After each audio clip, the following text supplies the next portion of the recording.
তুই পইরা পরীক্ষা দে, তুই না পইরা পরীক্ষা দিয়ে এ প্লাস পাই, এ প্লাস দিয়ে তুই করবিটা কি? ওই এ প্লাসটা দিয়ে হবে কি? কোনো লাভ নাই।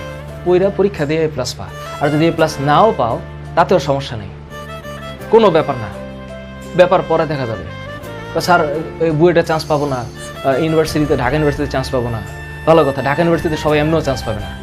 বাংলাদেশে যদি 20,000 ধরো যে 1 লাখ গোল্ডেন এ প্লাস পায়, ধরো তো 1 লাখ কি বুয়েটে চান্স পাবে? আর বুয়েটে চান্স না পেলে কি ওদের জীবন শেষ হয়ে যাবে? চিল, লাইফটা অনেক বড়, সাকসেসের কোনো ল্যান্ডমার্ক নাই, কোনো ল্যান্ডমার্ক নেই। হ্যাঁ, বুয়েটে চান্স পাইলে জীবনে সাকসেসফুল হওয়ার মানে গতানুগতিক সামাজিক ব্যবস্থায় সাকসেসফুল হওয়ার পসিবিলিটি বেশি। আমাদের সমাজ ব্যবস্থায় একটা ঢাকা ইউনিভার্সিটি স্টুডেন্ট যে একটা পার্টে থাকে আর একটা ন্যাশনাল ইউনিভার্সিটি স্টুডেন্ট সেই পার্টে থাকতে পারে না, কারণ সমাজে তাকে ডিভাইড করে দিয়েছে। এটা একটু খুব ভালো, এটা একটু খুব খারাপ। কিন্তু কে জানে ন্যাশনাল ইউনিভার্সিটির ওই ছেলে ঢাকা ইউনিভার্সিটি থেকে বহু গুণে ফাটাই দিতে পারে মারাত্মকভাবে।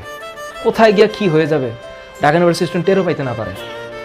এখন ঘটনা হচ্ছে আমরাই আসলে এখানে ডিভাইড করে ফেলছি। হ্যাঁ, ইনস্টিটিউশন ম্যাটার। ভালো স্টুডেন্ট ভালো জায়গায় পড়বে, ভালো জায়গার স্টুডেন্টই ভালো হবে, সত্য কথা। ইনস্টিটিউশন ফ্যাক্টর, কিন্তু ওই স্টুডেন্টই, ওই ইনস্টিটিউশনই একমাত্র সলিউশন না, আরও সলিউশন আছে জীবনে।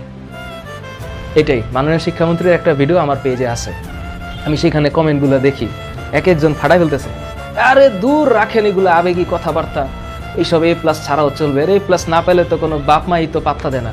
ওইসব বাবা মাই তো আর একটা প্রবলেম, ওইসব বাবা মাই তার একটা প্রবলেম, কারণ এইসব বাবা মা বাচ্চাদেরকে মেন্টাল টর্চার করে। আমি জানি, আমার জীবনে আছে, নিজেই প্রুফ আছে, কিন্তু এগুলো সমস্যা, ডেঞ্জারাস প্রবলেম।